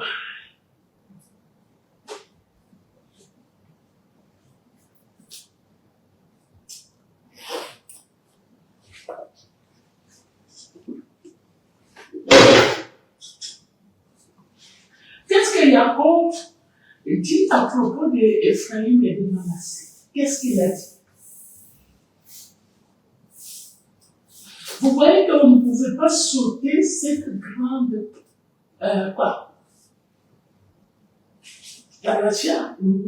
Qu'est-ce que Jacob dit? Qu'est-ce qu'il dit? À ses fils. À propos de Manassé et d'Ephraïm, à propos d'Ephraïm et de Manassé. Ah, il les a adoptés comme étant ses fils, ses propres fils. Il les compte dans l'héritage et il les bénit. Voilà. il est béni. Il prend les deux, il les bénit. Il les met dans sa lignée. Pas comme les petits-fils, mais comme les enfants. Les compte comme les enfants. Voilà. Maintenant, moi, je vais expliquer. Les enfants qu'ils devraient avoir. Oui, tout ça, on sait. On sait que ce sont des hommes. J'ai dit, qu'est-ce qu'il a dit? Qu'est-ce qu'il a dit d'eux? C'est comme, qu'est-ce que Dieu va dire de nous maintenant? Vous comprenez là où il passe? Voilà, il a dit, seront bénis par Ephraïm et par Manassé. Mais ce n'est pas ça que je vais dire. Vous avez tout dit bien, bien. Mais il a dit ceci. La première phrase, il a dit, Ephraïm et Manassé sont comme Ruben et qui? Et Siméon. Pourquoi il a dit ça? Il pouvait dire que non, Ephraïm et Manassé sont comme les enfants. Non, il les a cités, les enfants. Il les a cités. Aujourd'hui, pourquoi il les a cités? On a dit la bénédiction, c'est quoi? Positionnement, mais c'était quoi? Donner une fonction. Une fonction à quelqu'un dans le monde cosmique. Ok, qu'est-ce qui se passe ici? Il dit, il est comme un Ruben et Siméon. Qu'est-ce que vous pensez?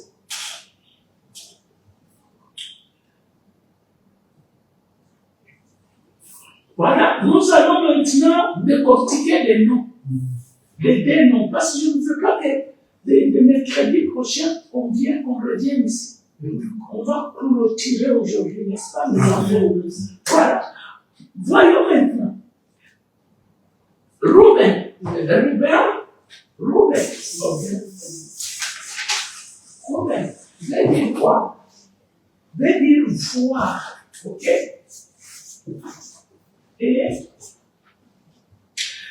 Chiméon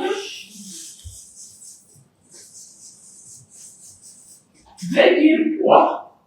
Veut dire écouter. Ok? Vous voyez? Ici, nous, quand nous disons même nos parachas, nous disons nos chats, nos quoi? Nos parachas, nos versets. En réalité, si vous regardez, on ne fait pas attention à tout ça. Nous, on lit seulement l'histoire. Une histoire qui reste comme ça. Est-ce qu'un papa fou peut dire que ces enfants ici sont comme Ruben et Chiméon? Qu'est-ce que les papas voulaient dire? Qu'est-ce que les papas voulaient dire?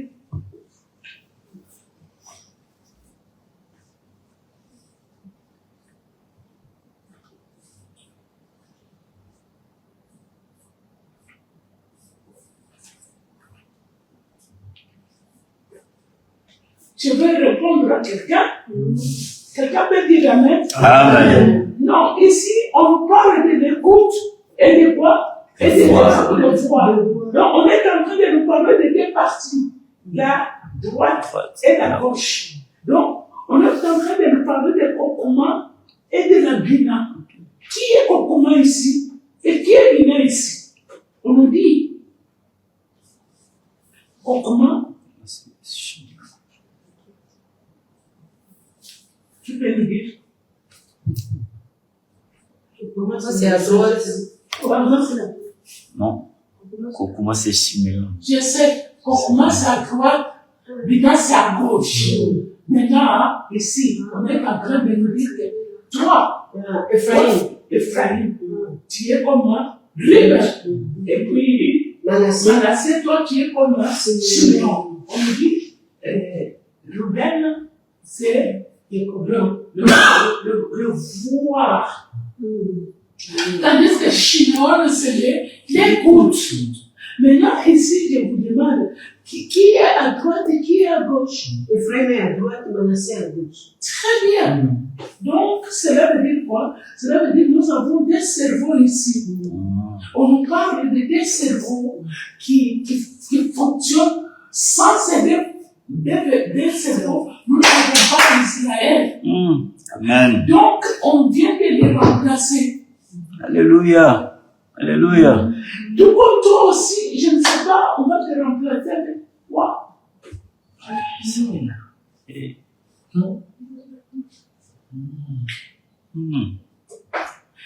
Qui a donné naissance à ces deux cerveaux? C'est Joseph.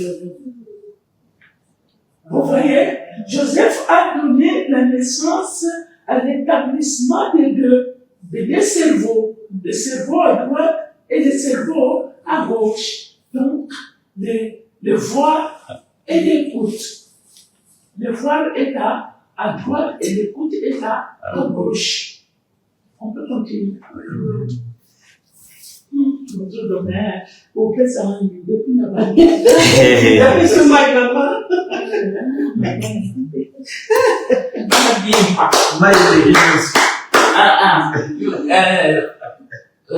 Non, c'est la vie. Tu n'es pas en tout cas obédié. qu'est-ce qu'on veut dire? Non, Ça veut dire tu n'es pas. V, c'est pas. Le tu, c'est pas. Gégé.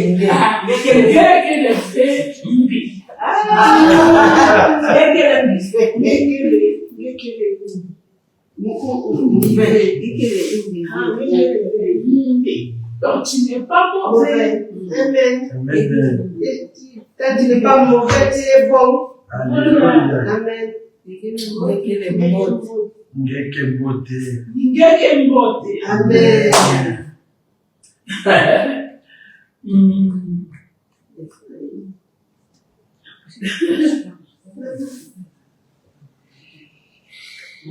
Alors vous comprenez pourquoi les frères de Joseph viennent se prosterner au devant de Joseph.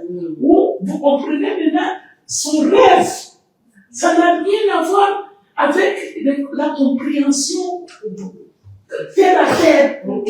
C'est parce qu'il devrait les dominer. Non, ici, on est en train de nous montrer maintenant la constitution de l'homme. Oh, alléluia. Merci Seigneur. Hey. Quelqu'un peut dire Amen. Amen.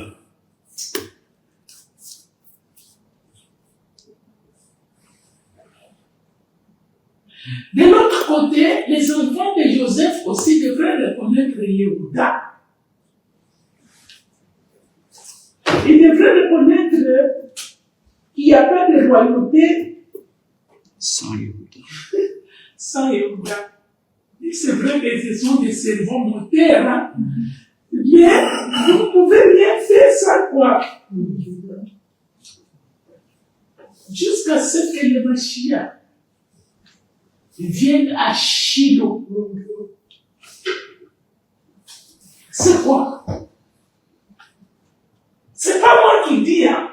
Ça, c'est leur père qui est en train de les bénir, n'est-ce pas? Quand il bénit Yehuda, il a dit quoi? Il a dit que jusqu'à ce que les Mashiach viennent où? À Shiloh. Jusqu'à ce que les Mashiach viennent à Shiloh. Papa Joseph, dis-nous, c'est quoi? Qui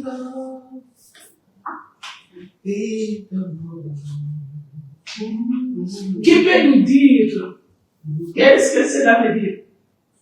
Nous avons chanté, nous avons fait des bêtises. Shiloh,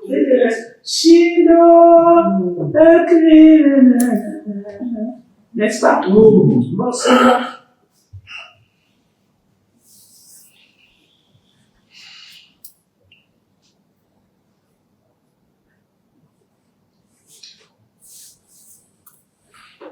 Je peux?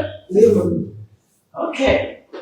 Là, on est en train de nous parler des gens. On nous dit, tu ne peux pas avoir une identité d'Israël sans ces gens. Sinon, Israël ne peut pas marcher, non? N'est-ce pas? Shiloh veut dire tout simplement, je sais, on a donné beaucoup de, comment on dit, des définitions, blablabla. Non. Et si la vraie définition, c'est qu'on parle des jambes. On parle des jambes de Mashiach. Ce qui va faire tourner cette royauté-là, ces royaumes. Vous savez, vous pouvez avoir des diamants comme on en a ici. Quoi encore? Les coltans. Le quoi? Les coltans. Les coltans et quoi? L'or. L'or et quoi? Les dents. Et quoi? Les cuivres et quoi? Ça fait la honte. Ça fait la honte parce que c'est ça qui fait marcher d'autres royaumes. D'autres royaumes, n'est-ce pas? On dit que Daniel avait une statue, hein. Cette statue, la tête de l'or, la poitrine, ici, c'est des ici, les jambes, tout ça, et après, les pieds, moitié fer, moitié argile. Donc, c'est vrai que ces royaumes peuvent régner aujourd'hui. Vous pouvez avoir peur de tous ces royaumes. Quand vous voyez leur tête, ça brille, tout ça, ça vous fait peur. Mais je vous dis une chose et une seule. Que les jambes ne peuvent pas tenir. Parce que ce ne sont pas les jambes de Dieu. Jusqu'à ce que la volonté de Dieu vienne ici sur cette terre. Bien aimé, j'ai la joie de partager avec vous ce message. Ça me fait du bien.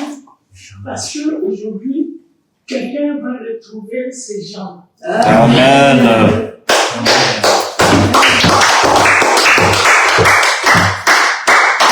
C'est pour ça que Dieu dit à Jérémie, achète une paire. Jérémie dit non, tout a été acheté. Nous-mêmes, nous sommes devenus des esclaves de ceci et de cela. Dieu dit non, achète une terre. Même si tu ne seras pas là, ces morceaux de terre vont racheter tout Israël. Et je suis en train de parler à quelqu'un aujourd'hui. Vous savez, c'est pas tout le monde qui achète la terre d'un peuple ou d'un pays. C'est pourquoi beaucoup de choses, je n'aime pas parler de ça comme ça, en direct. Pourquoi? Parce qu'ils prennent des morceaux de ce que je dis. Je sais, je ne le fais pas, je vous permets. Mais quand tu ne connais pas vraiment quelque chose dans son essence, tu ne peux pas prendre ça parce que vous ne savez pas. C'est vrai que vous allez essayer d'acheter une paire, mais vous ne savez pas encore qu'est-ce qu'on va faire avec cette paire-là. Sinon, il y a beaucoup de pasteurs, de bishops qui ont beaucoup. Si vous regardez, vous allez voir, ils ont beaucoup de maisons plus que quiconque. Mais ils n'ont pas cette révélation de cette terre.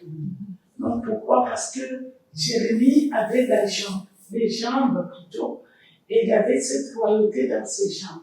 Amen. Jusqu'à ce que Shiloh vienne. Jusqu'à ce que j'ai ma petite fille qui s'appelle Shiloh. Et celle qui vient après elle, c'est Shelia.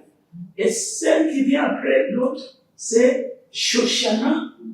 Et la dernière, c'est Shemesh.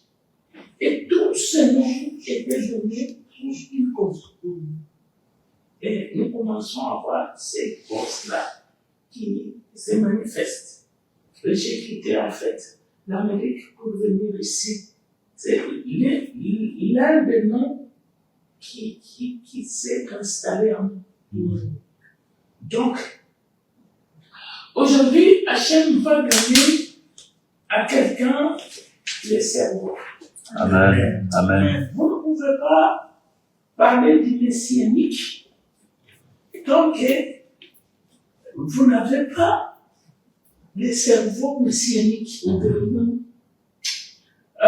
Je vais demander à quelqu'un aujourd'hui, quand nous allons même avoir la prière le matin, que nous puissions lire les psaumes 105. Vous pouvez écrire.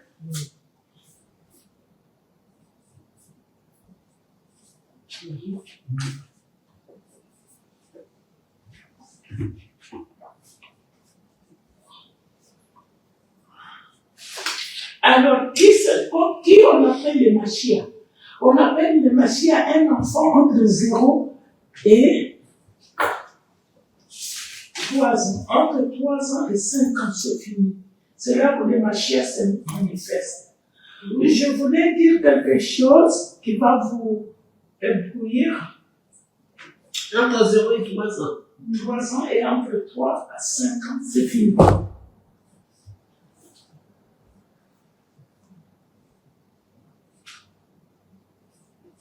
Pourquoi ils sont appelés Messie? Parce qu'ils n'ont aucun souci. Parce qu'ils n'ont pas mangé, parce qu'ils n'ont pas ceci. Tout quand ils se réveillent, ils se remettent à leur père. Et les parents leur donnent à manger. Je voulais dire quelque chose.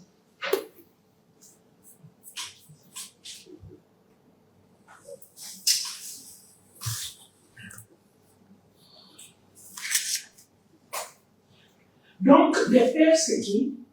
Les pères, c'est Abraham, Isaac et Jacob. Je voulais dire quelque chose.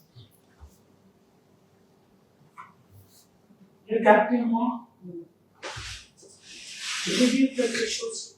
N'écrivez pas. Vous allez écrire ce que vous avez compris. Maman Thérèse, vous me regardez, vous me fixez pour nous. Amen. Amen. Alors, quand l'enfant est bébé, quelle est la partie de son corps qui bouge? Vous me donnez des réponses sans réfléchir. Amen. Les pieds. Les pieds. Les bras. Les pieds.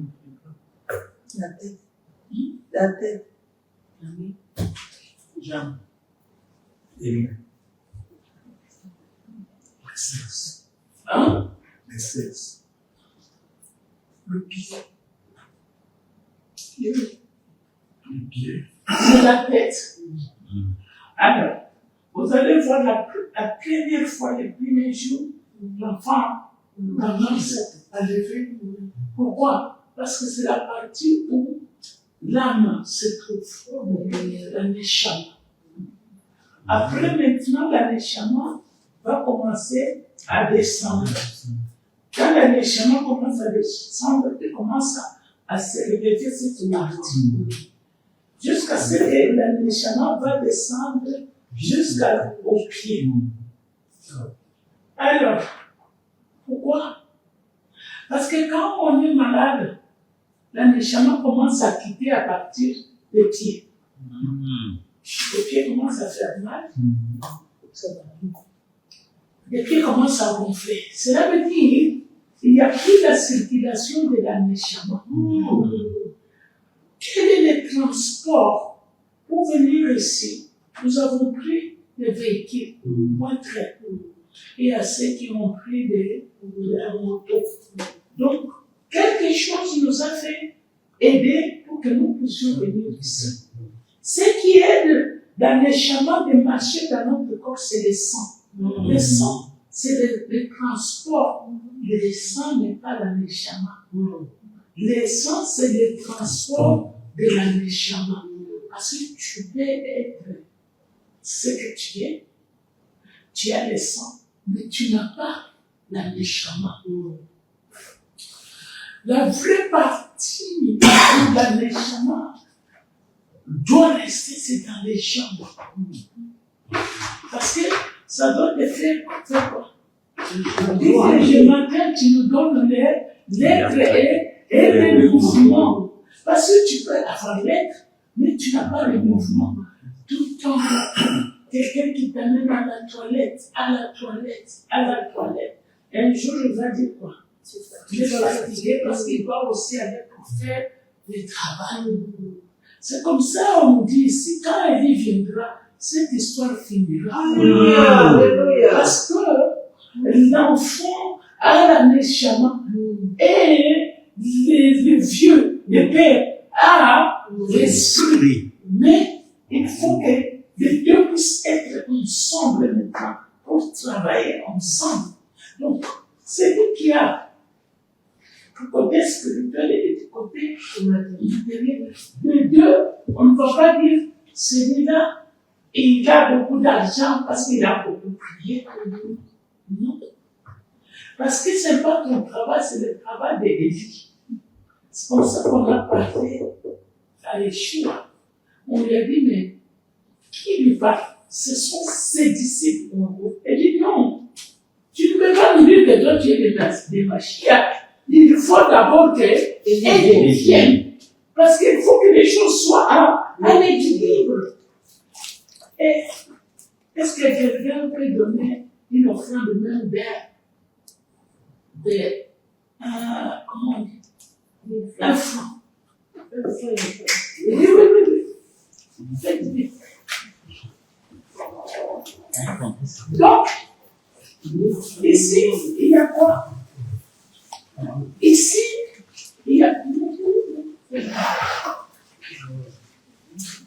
J'ai senti une connexion comme ça. J'ai senti quelque chose qui est venu comme ça. Je sais pas. Je vous ai dit de donner cette offrande.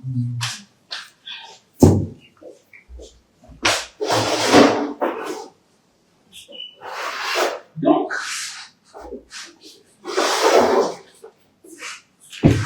tu peux avoir en fait, c'est pas ce que je peux avoir. On est en train de nous dire que c'est quelque chose. On est en train de nous dire que la méchamment. Je ne parle pas de fêche. Je suis en train de parler de la méchamment. Le méchamment, c'est dans la spiritualité. Le fêche, c'est l'âme animale de la salisse. On nous dit qu'on veut mettre cette méchamment en quoi? En mouvement.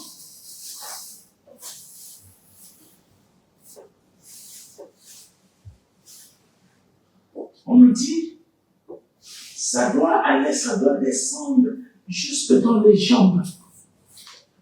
Ça doit quitter les cerveaux, donc le voir et l'entendre. Il dit que ça doit descendre jusqu'au dans les jambes pour te donner des mouvements. Mais tous ceux qui ont chanté Shiva, réveille-moi, c'est mais c'est vrai, c'est vrai. Vous savez, parfois,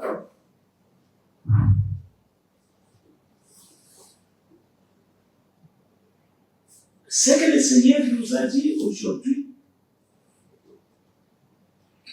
qu'ils seront comme Ruben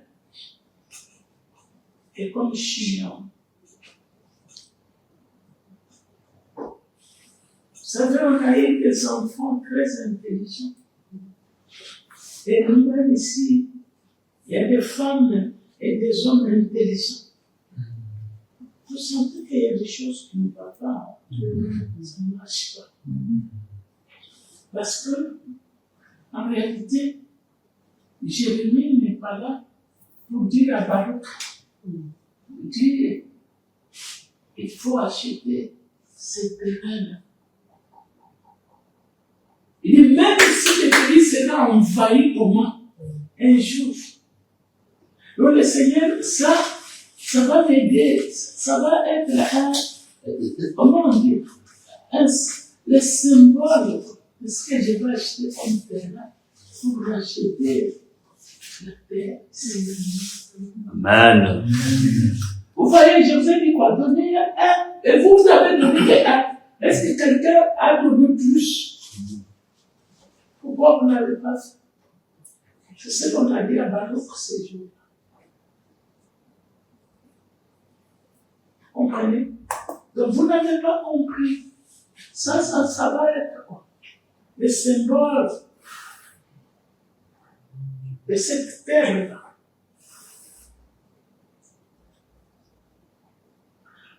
C'est pas. Comprenez avec votre juste les oreilles, un cerveau qui sera changé totalement. Le cerveau masculin et féminin qui va nous amener jusqu'à ce que les chilos soient établis. Amen. J'ai béni cette parole. Amen. Amen. Amen.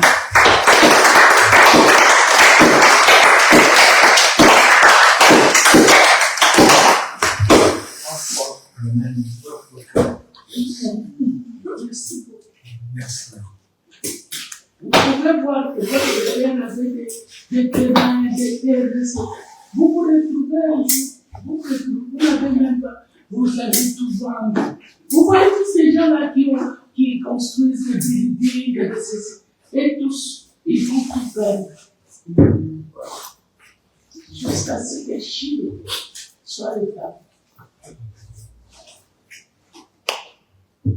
Qui a été béni? S'il vous plaît, mon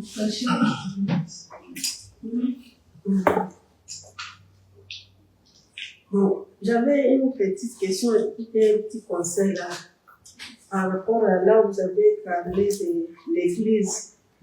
Et l'église a tout bafoué par rapport à la prospérité et spiritualité.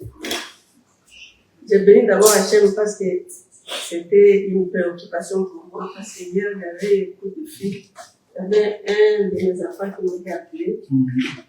Alors, il m'a demandé si je pouvais aider un autre enfant parce qu'il travaille quelque part. Maintenant, lui, il peut dans une église. Maintenant, le PDG de leur entreprise, il voulait nommer cet enfant comme son DG. Alors, il s'est posé des questions. Mais pourquoi cet enfant n'a pas de véhicule? N'a pas de véhicule. Le DG. Oh, non. Donc, selon les qualités qu'il a dit en lui, alors il a dit que c'est lui qui mérite d'être DG. Mais maintenant, il s'est fait que, comme il n'a pas de voiture, il a dit, bon, quand on va commencer à avoir des réunions avec des grandes personnes, maintenant, il va commencer à se déplacer comment? D'abord, c'est un méchant. D'abord, c'est un méchant. Un vrai méchant. Non. Quand on nomme quelqu'un. Non, attends, moi, je ne connais personne. Je suis vrai quelqu'un dans la question. Non. Quand on nomme quelqu'un, le même jour, on lui donne. Non. Ce n'est pas à toi de me dire que maintenant, comment tu vas commencer à aller aux réunions et tout ça. C'est ce qu'on est en train d'avoir comme cours aujourd'hui. Quand on nomme quelqu'un, on le nomme, c'est pour lui donner tout ça. Même s'il en avait déjà, on va ajouter. Le même jour. Maman, c'est l'enfant qui, par rapport à la réponse qu'il a donnée à son bébé, il a dit que non. Moi, je marche comme le Saint-Esprit me dit de marcher. Donc, je n'ai pas avoir de la voiture. Cet enfant-là, attendez, je vais vous dire quelque chose. Je vous ai dit, il y a ceux qui sont restés dans l'église de contemplation. Donc, qui a dit que non, on va faire des tentes ici, pour Moïse, pour Élie, et pour toi. Donc lui, il n'a pas de tente, mais quand il y aura de la pluie et du soleil, lui, il est dehors. Ok?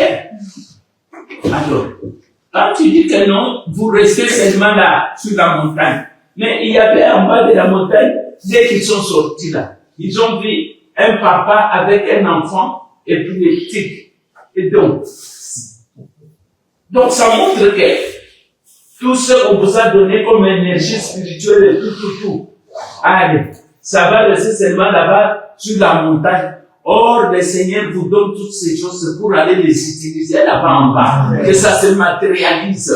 Donc, si tu as les dons de la guérison, tu es devant quelqu'un qui est malade, tu pries directement à la personne, elle guérit. Donc, mais toi, tu dis que non, on reste seulement ici en train de contempler Dieu et les anges qui chantent.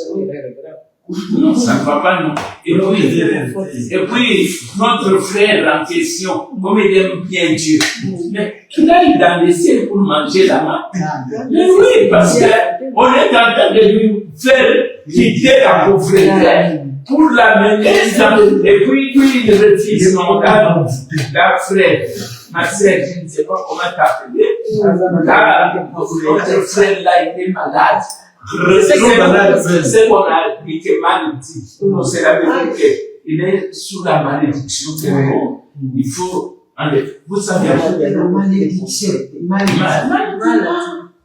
C'est la malédiction.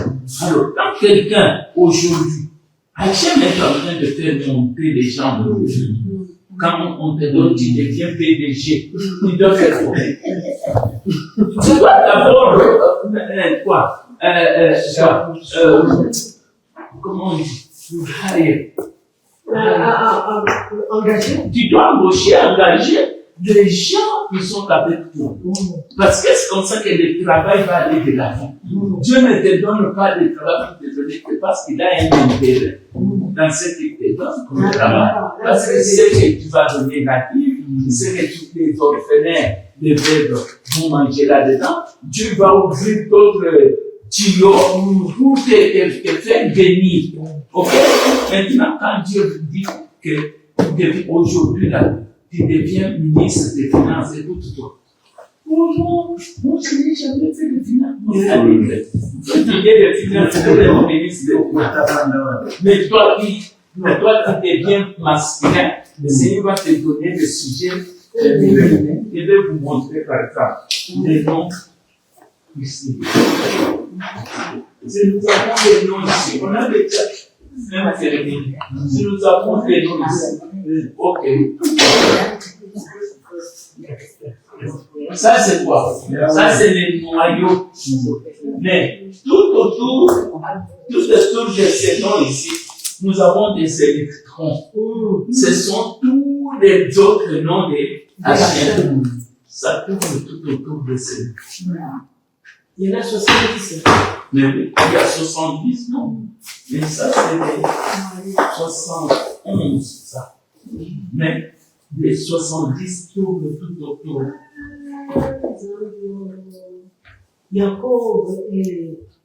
Alors, quand maintenant il dit que moi Dieu m'a dit, mais il arrête avec les noms de Dieu. Je crois que c'est un frère qui est vraiment malade. Même pour trop se marier, ce frère-là est marié. Même avec sa femme, il a toujours des problèmes.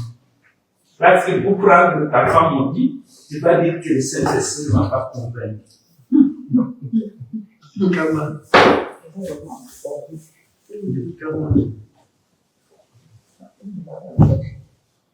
Donc il y a des gens qui sont comme ça, alors, et ils disent que Dieu m'a dit que aujourd'hui je ne vais pas te prendre pour dire. Ils mentent. Comprenez bien.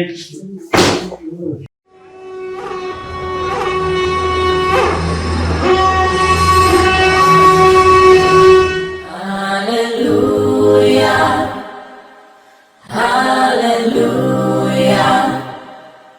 Hallelujah.